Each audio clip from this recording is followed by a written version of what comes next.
What's up, everybody? Welcome to Podcast Now. I'm Alex, and in this video, I thought it'd be a good time to talk once again about Wonder Woman and perhaps the increased expectations this game now faces. And again, I think this is a good time to talk about it coming off of Suicide Squad. And look, we talked about is 2024 the year that we hear about it. I think it kind of needs to be, not like because of Suicide Squad. Maybe you can make an extra case, right? Because of the divisiveness that Suicide Squad has brought with it, that it makes even more sense. But I think just on its own, and again, even past conversations we've had, I think this has to be the year that you show something or talk about this game, whether it's 2025, 2026. Now, I've held on hope that I really think this could be a 2025 game. I really hope so. I think so. But, at this point, though, we do need to start seeing some more stuff or hearing about it. Otherwise, it seems less likely, it'd be in 2025. But I've also said, too, not just Wonder Woman, but I really hope, and I don't know if they do this,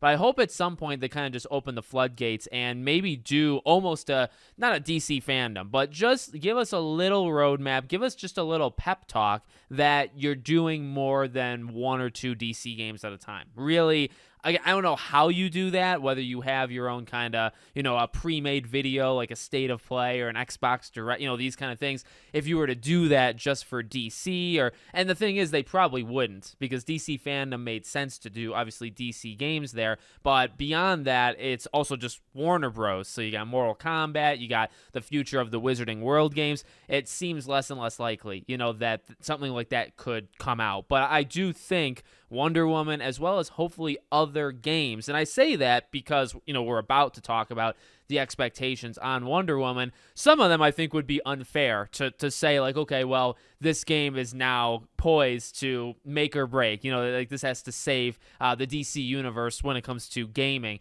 I don't really think that's fair. And again, that's why I started off by saying, hopefully we just get the announcement of more than one game, because I do think that's important. I think coming off of Suicide Squad, you got to paint a picture of, all right, well, we're going to have other types of games, and we're going to have a lot of them, right? We're going to have 3, 4, 5 DC games that are in development that are going to be staggered and coming out over the next, say, 2 to 4 years. I really think that needs to happen. And will it happen? Probably not. To be honest with you, they probably just kind of get announced when, they feel like it's time. And I guess we kind of just have to accept that, right? So, Wonder Woman, expectations. One thing I've said in past videos, kind of leading into Suicide Squad, I've joked, but, I've remained some kind of seriousness with it.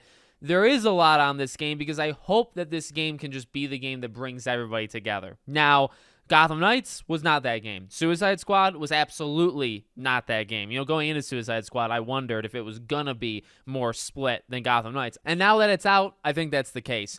So is it fair to put that all on Wonder Woman? No. And it's not necessarily my expectation of Wonder Woman that it brings everybody together. I think that's probably asking a lot, and those are kind of like hype words. But I'm hoping this can be a game where just a lot of things go right. Now, granted, it being what it is not also going to suit everybody. When Suicide Squad is a, live service type game, immediately you're going to have people that are just not into that. Well, if Wonder Woman is, this single player, open world, RPG like game, well, to be fair, all the way around to Suicide Squad to Gotham Knights, to be fair, that is also going to put off some people as well. There's going to be some people in the multiplayer sphere or the live service sphere. As much as I've talked about my dislike of that genre, there are millions upon millions that, that play it. So it's why I think it's a little too much to say, like, okay, well, this is going to be the game that brings everybody together, because naturally it's a video game, a certain type of video game, and there's definitely going to be some people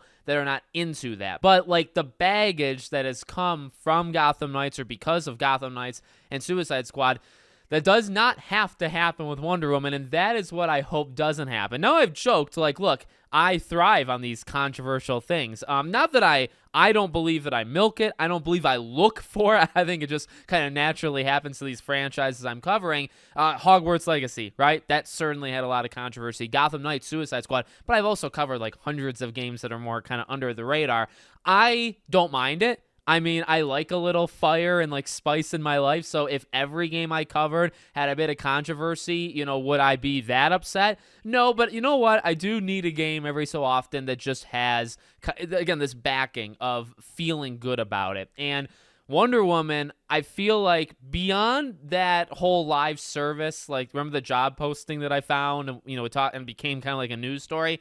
Beyond that, because that is a little worrisome, but it seems like they've maybe backtracked that. No other job posting, I believe, since has had that like mark in it. So I don't know necessarily what happened there, but hopefully we're okay, in that way. But, you have Monolith. You have a pretty likable character and a likable kind of brand in Wonder Woman. They have history with really, really good games. Now, Shadow of War did have microtransaction issues with it. And again, those are things I just would like to steer clear of that stuff. You know what I mean? Honestly, Suicide Squad, the talk of it, none of it really has been on. The monetization is maybe one of the better parts to it. They've done a really good job with, hey, pretty much everything's free. The things that are not free are cosmetics. And when you do that, then, if you're going to buy it, you're going to buy it. If you're not, you're not. I don't do it for any game. I'm not going to do it for Suicide Squad. So honestly, I think they kind of did fine there. And that's actually the least of Suicide Squad's problems is the monetization of it.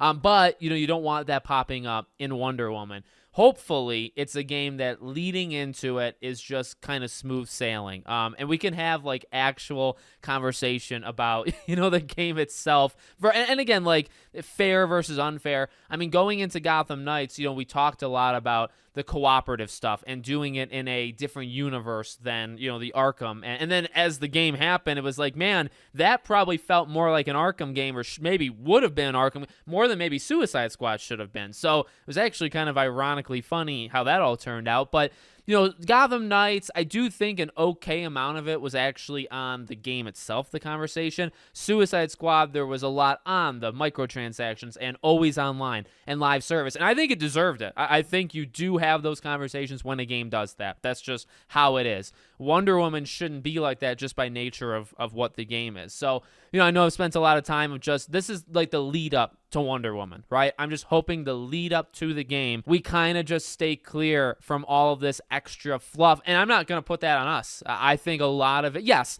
there are some people that exaggerate and push it out looking for fights or absolutely, that does happen, or looking for clicks, hate clicks and all that jazz. But I do think a lot of the Suicide Squad kind of worries going into the game, I think a lot of those were like natural conversations that, I'm perfectly fine having for a game like that. For Wonder Woman, hopefully that doesn't happen. I kind of want us all to just celebrate a really good game. And I don't think we did that. You know what I mean? With Gotham Knights, we didn't do it. With Suicide Squad, we didn't do it. Now, you can think it's a good game, and that's totally cool, but we haven't really had this moment as DC gaming fans in God knows how long. Even Arkham Knight, when it came out. Now, everything was more in its infancy back in 2015, but that was actually an extremely split game. I mean, and the PC thing that happened afterwards, that was kind of even worse. But, there's a lot of people that didn't like certain elements of Arkham, and that's fine. I have always said there's no revisionist history with me. I actually always liked Arkham Knight. Really, it's been a long time, a very, very long time. And I feel like, if you look at Marvel, Spider-Man has definitely been like under fire. And this is not like a war, but I'm trying to use like a comparison, right? Spider-Man 1 was definitely, I think, a moment where a lot of people came together. Midnight Suns, I feel like the people that played it and were fine with what that game was, I think they generally, were fine with it. I liked it.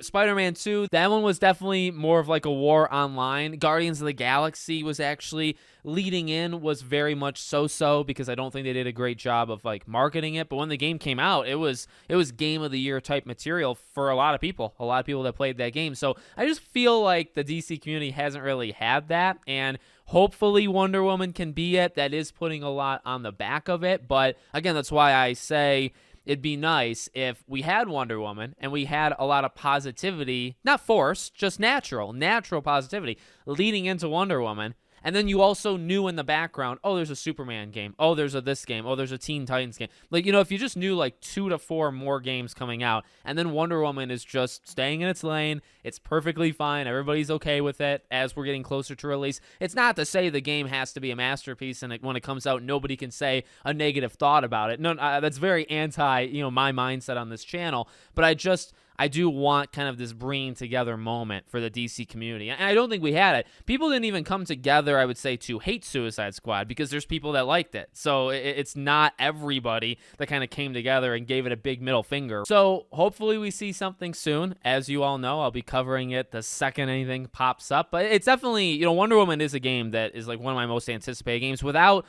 even having a clue of what type. I mean, we know a little bit about the game, but we haven't seen it, okay? Pure gameplay, pure the game itself, we haven't seen the game.